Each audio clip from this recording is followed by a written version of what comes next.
салому алайкум шунавандагони шабакаи қадамшои соев. инак боз як қиссаи наву беҳтаринро пешкашатон мегардонем. меҳнатҳои мо барои шумост. обуна шудан ва лайк гузоштанро фаромӯш насозед. модарҷон, азобҳои духтаратонро аз дур тамошо карда аз худ хабар намедиҳед. кафшҳоямон дар муддати 5 сол аз кофтан серох шуданд, вале нишониятонро пайдо накардем.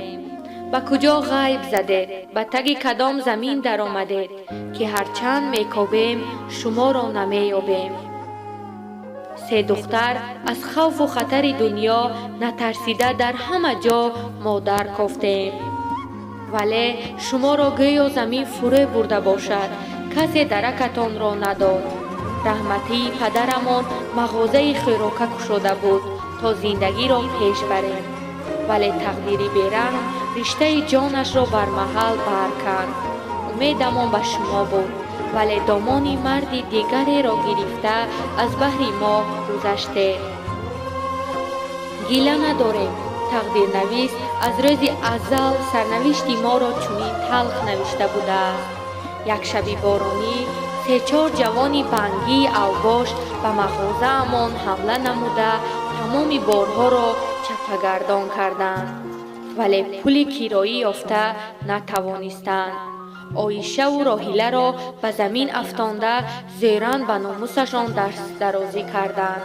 мехостанд ин ҳодисаи даҳшатангезро бо чашмони сарам дида чӣ гуна аз замин болғаро бардошта ба сари яке аз онҳо задам намедонам.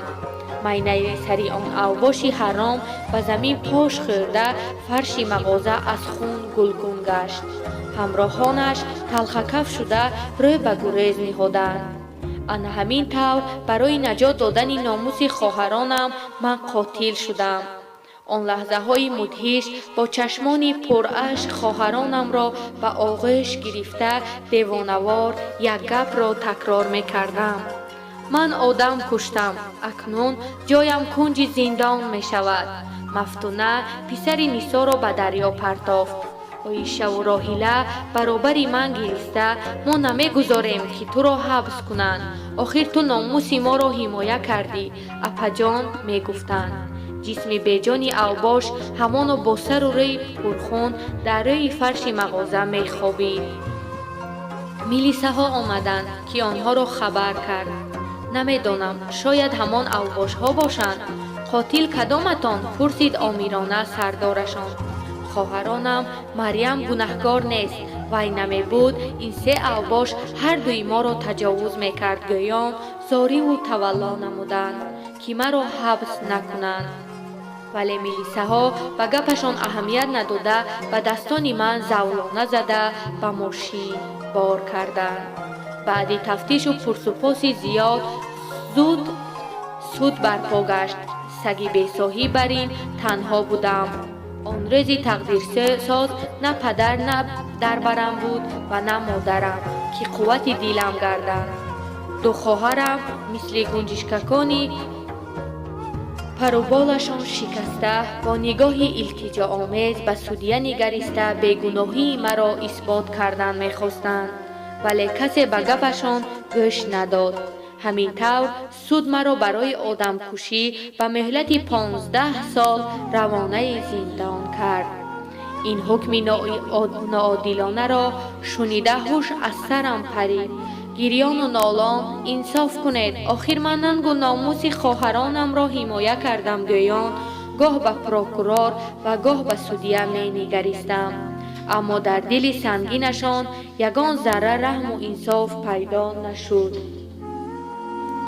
айни замон дар зиндонам. дигар имкони модаркобӣ надорам. барои ҳамин ба шунавандагони шабакаи қадамшо исоe муроҷиат менамоям, то ба воситаи ин дарди диламро бигӯям. модарҷон, илтиҷо мекунам, хоҳаронамро танҳо намонед. як зарра меҳру муҳаббати модарона дар қалбатон боқӣ монда бошад, ба хона баргардед ва аз ҳоли мани зор дар ин زندان تیره و تار خبر گیرید. التجا میکنم بیگناهی مرا اثبات نموده رهایم سازید، وگرنه در این زندان تنگ و تاریک از غم و درد و الم میمیرم. مریم زندانی. اینک قصه ما به آخر رسید.